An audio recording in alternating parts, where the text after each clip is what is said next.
All right, ladies and gentlemen, we are back with GreenZSa. He will be playing Kamen Rider Black Taiketsu Shadow Moon for you first. Looks like we have met the donation incentive for this game as well. So, bad news for our heroes. We're getting the bad ending today. So I'm going to turn it on over to GreenZSa for this. Alright, am I good to go? I believe we are all good to count down and go whenever you are ready. Okay, well, hello everybody from SpeedGaming. I'm GreenZSa and I'll be entertaining you for the next hour or so. Just a side note about me, I do run a lot of obscure games that people haven't really touched, and this is one of them. And I'm going to be running another relatively unknown game after this. So just a brief note about this. If you don't know what Kamen Rider is, it's basically like Power Rangers, except instead of 5 heroes, you get 1 guy. And it's just like Power Rangers, where you fight monsters, grow big, and fight bigger monsters. And yeah, this is a Famicom Disk System game as well. It was released in 1988. It's a little older than I am. And I believe it's 32 years old as of this year, just to give you a note on how old this game is. And let's just start the countdown, and let's show you all how quote-unquote wonderful this game is. So I gotta wait for this to play out before I start this, and here we go. 3, 2, 1, go. First off, since this is an FDS game, we gotta start the timer. Let me just start the timer on my end.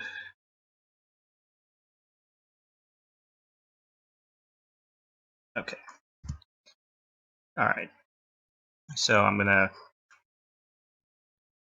switch the disk first, and then we'll get started. So the evil organization in this game is called the Gorgum, and that's all we're going to be fighting throughout the game. So right here we're going to see this little preview of the enemies that we're going to fight.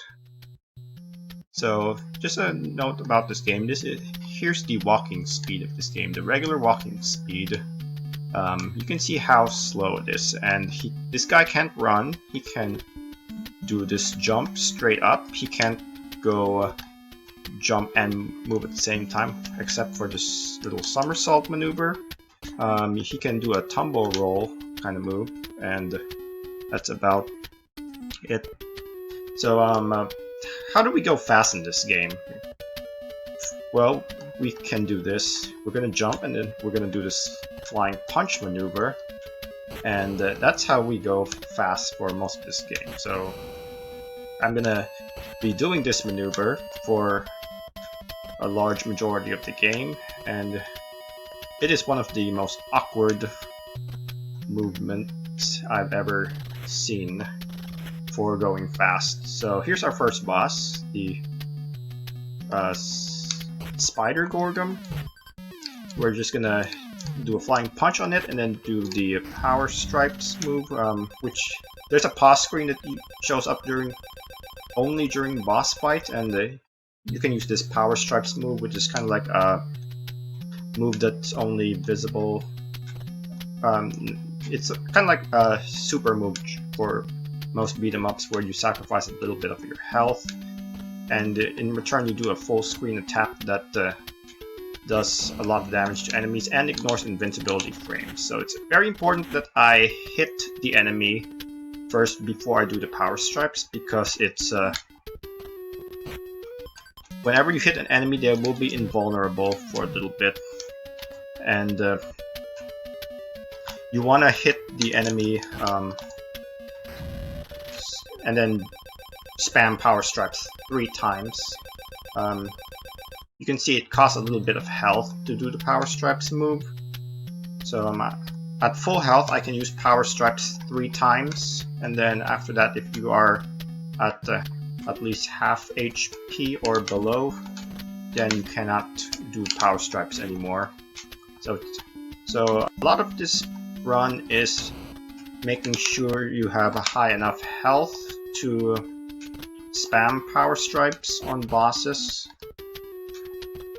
and making sure you don't get hit too much. So I need to make a note that anything that moves, if you touch anything that moves except for bosses, then the boss body, then you will get hit and you will get knocked down. Okay, so that's our 3 bosses. Now every time you beat a set of 3 bosses, you're gonna get thrown into the big boss fight, where you will fight, you'll grow big and then you'll fight a big version of a boss.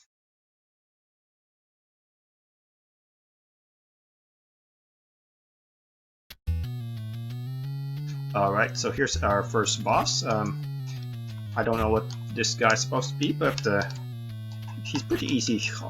You just kick him once and he'll try to go close to you and try to kiss you, and you just turn around and you kick him, and you just repeat that loop over and over until he dies. So a very important note is that you need to make sure you are at the right side of the screen after you kill a boss, because after you kill a boss, Kamen Rider Black is going to walk very slowly towards the right side of the screen if you're not already at the right side of the screen, and we don't really want to see that walk animation if we can help it. So now that we killed our first boss, we get to the bike stages, which is why they call him Kamen Rider, because he rides a bike. So this is not an auto-scroller. You can turn your bike if you want, but we're gonna be going right for most of the stage. There are going to be some occasions where we will want to turn, but we're not going to see that for a while. And this blue stuff here is something that you don't want to be on the ground for too long, because it'll slow you down. So unfortunately, if you get hit when you are in the bike, you will get this little stun animation where you can't do anything. And if you get hit multiple times in a row, you're just gonna get stun locked, which is especially annoying when you are on top of any enemy. Alright, so he is very for a superhero, he doesn't actually have that many special moves other than power stripe. He can punch, he can kick, and that's about it, really. Although his punches are pretty powerful, you can see how he breaks rocks in one hit. Don't you wish you had a punch that could break rocks in one hit? I know I would. So yeah, it's just a matter of going to the end of the screen and then punching the bosses once and then doing the power stripes 3 times. So also, one cool thing about the bike here is that you can like jump on the enemies and it'll hurt them. Yeah, that's about the speed tech that you'll see for these bike sections. If we have any donations, you can go ahead and read some of them, Tristan. Do we have any donations? I don't have any new donations at the moment, no. Okay. Fair enough. What do you think about this game so far? It is horrid and I love it. As a fan of Kamen Rider, I would not expect anything more from this game than this. Yeah, I think this is the first Kamen Rider video game that they ever released, and it is definitely not a very good game. However, that doesn't mean I hate it. Also, this is a Sombrero Guy. I don't know what his official name is, but I call him Sombrero Guy. So He didn't jump, which is great. So that's Sombrero guy. And that's the end of the second set of regular bosses.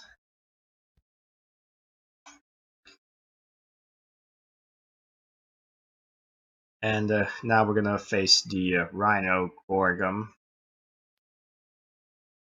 And I didn't do this with the first boss, but we're gonna do it right now. So you can, during the big boss fights, your boss screen changes and you can charge up these super moves. So I'm gonna try to demonstrate one of them right here. So you can just charge up your flying punch, and if you do that during the bosses, the big boss fight, you can do a lot of damage, and just like that, the Rhino boss is gone.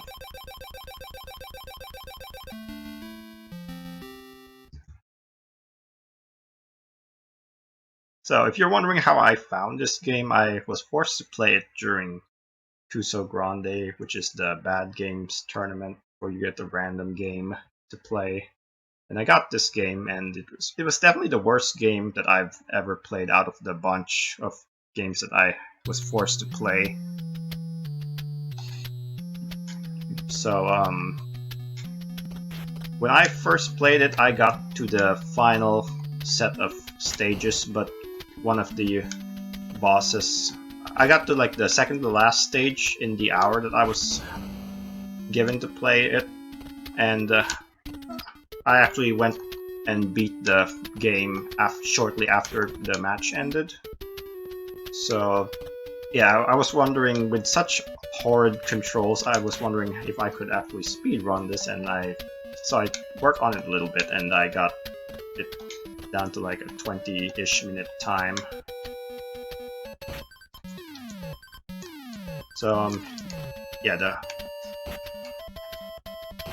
pretty standard fare for the stage. You just sucker punch the boss with a flying punch, and then you just hit it with power straps and kick it a couple times.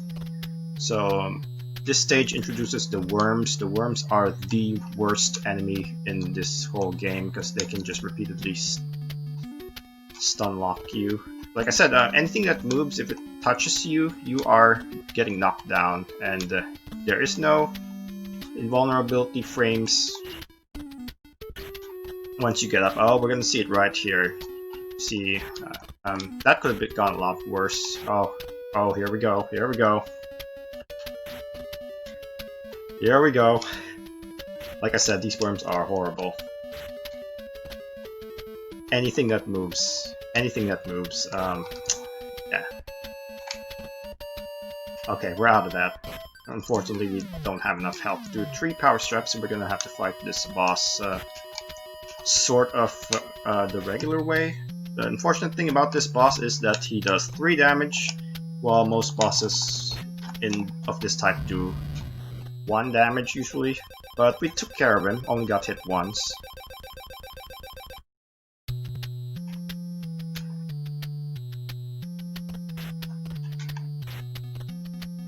Okay, so for that guy, you just need to scroll him off screen. It's random where they spawn.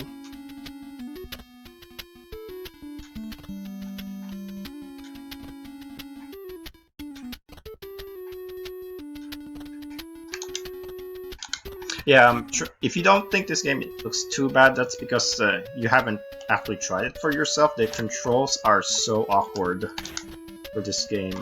Yeah.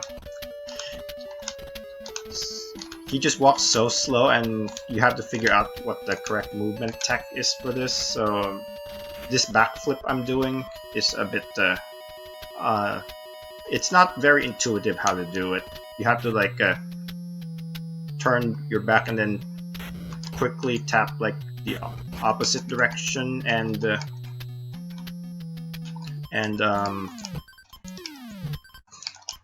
you want to tap the opposite direction, and you want to tap the A button.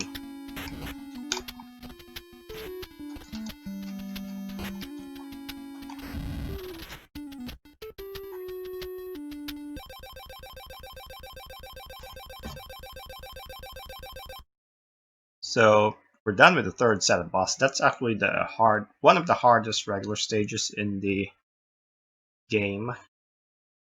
A lot of people got stuck on the second boss, the mosquito guy, because he does a lot of damage compared to the other bosses.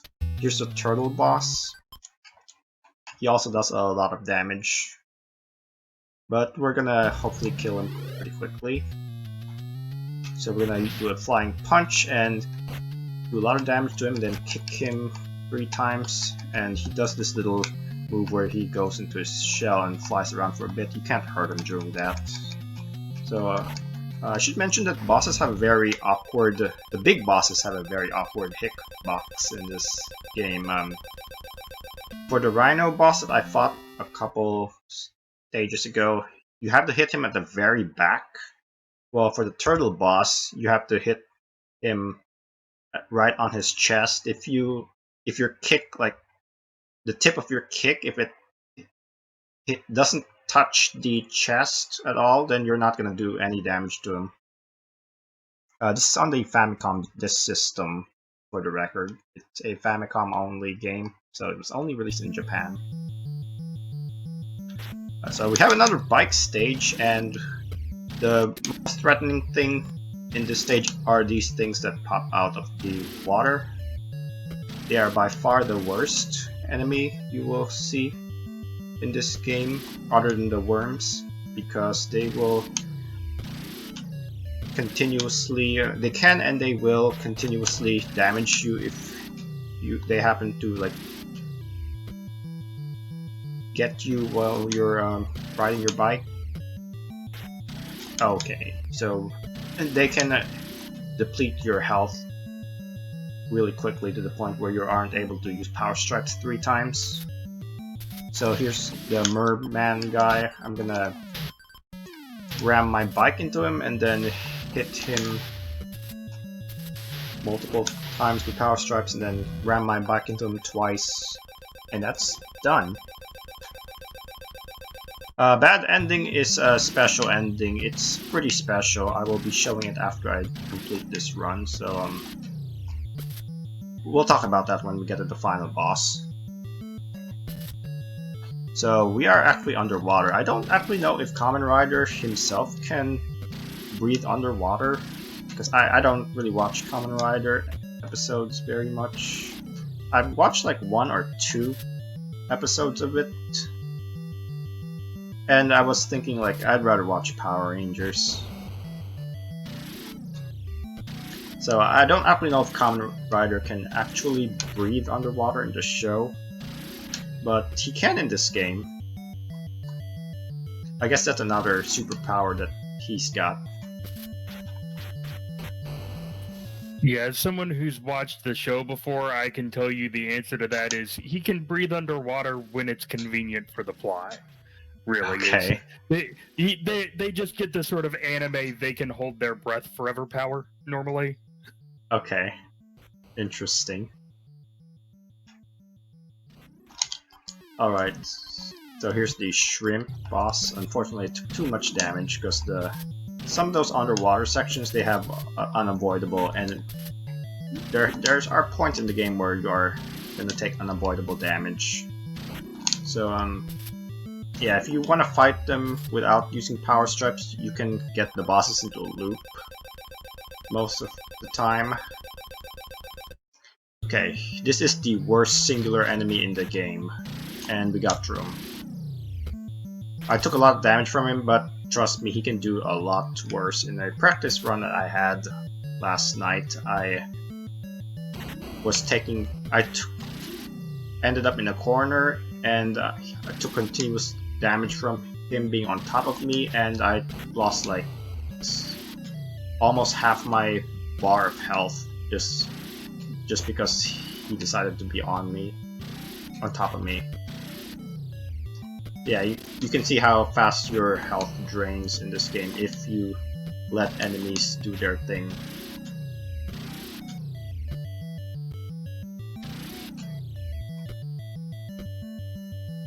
Okay, here's the lobster Gorgon. Okay, I don't have enough for even 2 power stripes, so we're gonna get this guy into a loop. So you punch him, go back a little bit, and go towards him again and then punch him again. And that's the loop that we are going to establish for this guy.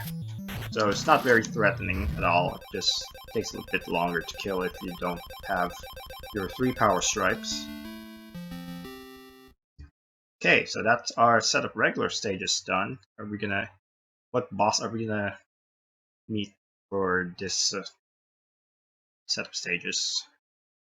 Actually, there is no big boss for this 4th set of stages, since, well, technically there is. We just transition to the next stage, where we are gonna be in big form, and we're gonna fight a gauntlet of 3 evil lords. So the evil lords are why the estimate is fairly high for what it is. So the evil lords are pretty annoying because they can do that teleporting move, and they can also well, we'll get to this guy isn't too bad. It's the next set of evil lords that is gonna be difficult.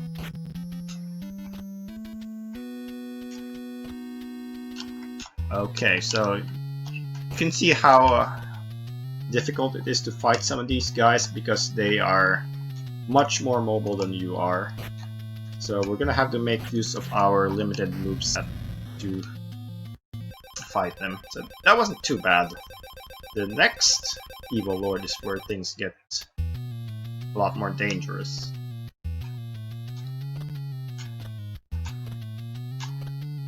So for all the evil lords, I'm gonna charge up a super punch and then just try to hit them with it as when the fight starts.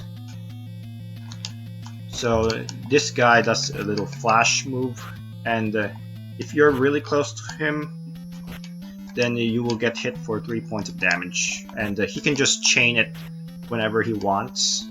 So if you have to be at least half a screen away from him, I've found, to not take any damage from him. So if you're unlucky and he spawns in the middle of the screen to do that flash move, then you will get hit continuously and there's nothing you can do about it. That's what makes these guys so dangerous. So I got lucky that time, and we're gonna see if we'll get lucky on this guy. Unfortunately, I whiffed my super punch, so we're gonna have to fight him the regular way. I could charge another punch, but I don't want to risk it because it is these guys do a lot of damage, like I said, so it is possible you will just end up dying if you sacrifice too much of your health. So I'm just gonna try to anticipate his teleporting and then kick him while he's in the middle of the teleport. So it's not as fast, but with a limited moveset like Kamen Rider Black, you kind of have to be pretty cautious. So that's the evil lords. I surprisingly did not die.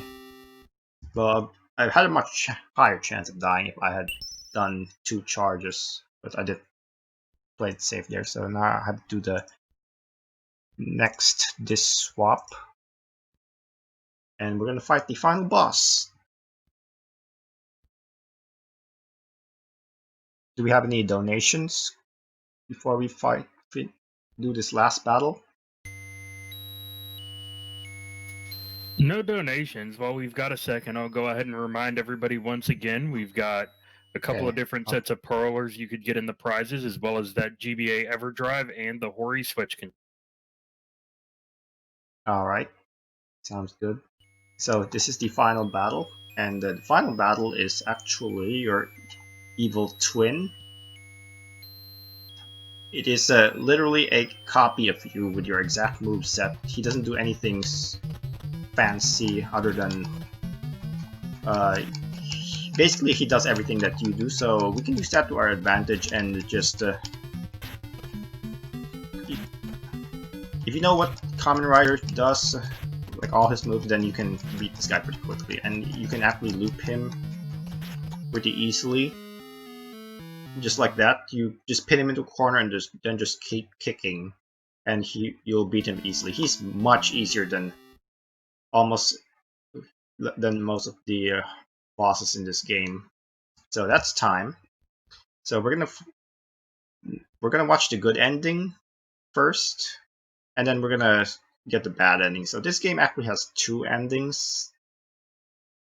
When you reach the final boss, you can either lose to him and get the bad ending, or you can win and get the good ending. So we're gonna watch the good ending. And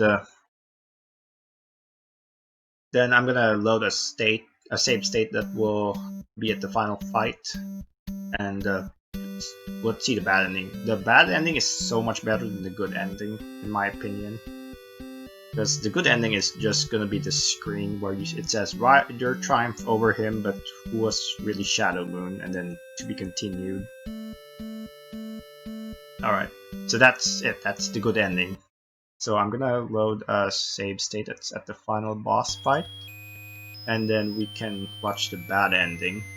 Yeah, if once you're at this final boss fight, you are basically locked into an ending, no matter what. You cannot redo this fight at all, unless you have like a save state, like I do. Yeah, I'm just gonna get killed by him, and then we will see the better ending.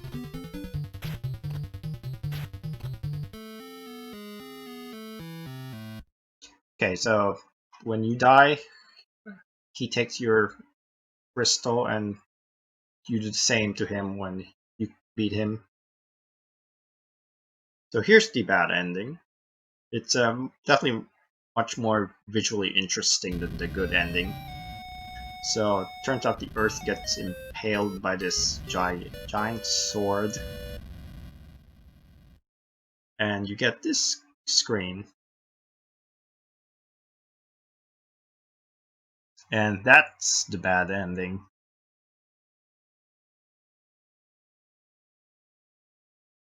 Alright, yeah, that's the bad ending. It's very, very graphic. And that's Kamen Rider Black Taiketsu Shadow Moon, everybody. I hope you enjoyed watching it. And I played this game, so you don't have to. And hopefully, maybe if you're interested in it, give it a try, but don't expect too much from it. So yeah, now I guess we're gonna take an intermission because I have another game to play, and it is a Switch game, so I have to go set up for that now. So I'll be right back, everybody, and keep watching the marathon, keep donating, and I'll be right back. Yep, we will. We'll be taking a short break while GreenZSa sets up for our next game, Kimono Heroes. While we're letting him set up, I'll go ahead and remind everybody we've got some cool prizes. I just shouted them out a few minutes ago, so I'm not gonna